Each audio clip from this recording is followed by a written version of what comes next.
Hi, Aslo Recaps here.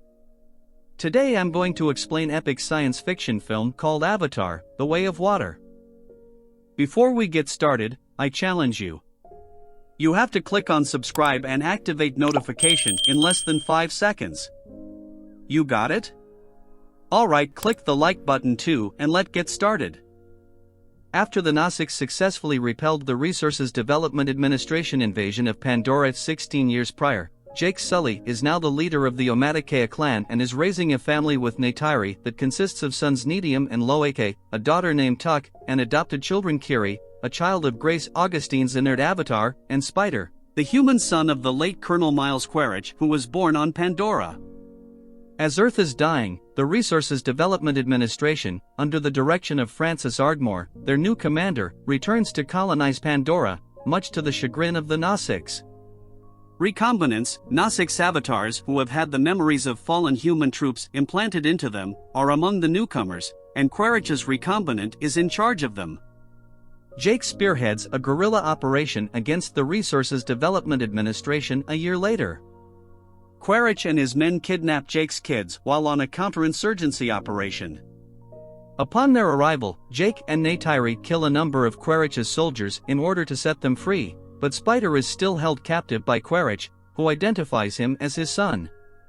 Quaritch chooses to spend time with his son to win him over after the Resources Development Administration is unsuccessful in getting information from Spider. Quaritch is then instructed about the language and customs of the Nausicaa by Spider. Knowing that Spider's knowledge of their location puts them in peril, Jake and his family flee the Omaticaya and seek safety on Pandora's eastern coast, where they are welcomed by the Metkayina clan. The family picks up some of the reef people's customs there. Kiri forms a spiritual connection with the ocean, and Loeke makes pals with Cyria, the daughter of Chief Tanawari, and his wife, Ronal. After protecting Kiri from Tanawari's offspring Aonon, Loeke apologizes at Jake's urging. Then, after luring Loeke into a journey into a marine predator's domain, Aonon and his companions abandon him there. Payokan, a Tulkan and intelligent, pacifistic whale-like species that the Metkayina regard as their spiritual kin, saves Loeke from the predator and becomes his companion.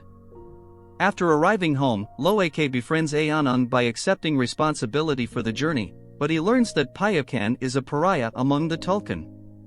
Later, Kiri connects to the underwater spirit tree of the Metkayina and meets her biological mother Grace, whose mind resides in Pandora, spiritually. Kiri experiences a seizure while in the lynx-induced trance, losing consciousness and almost submerging. Max Patel and Norm Spellman are called by Jake for assistance using their medical tools, and they identify Kiri as having epilepsy and advise her not to connect to the spirit tree again because doing so could kill her. Quaritch follows Norm and Max's aircraft to the Metkayina archipelago despite the fact that Ronal rescues Kiri.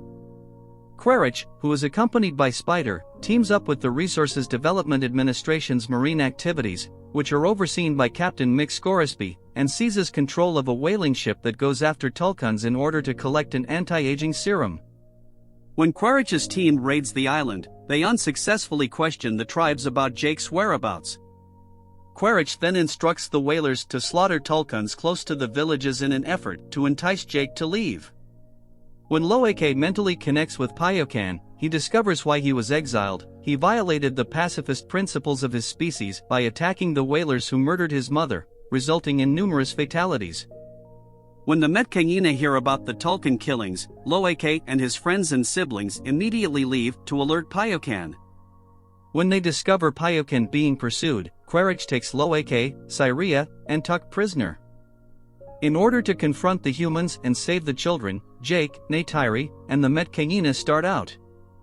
Jake is coerced into giving up by Quaritch, but Payokan assaults the whalers, setting off a conflict between the Metkayina and the humans.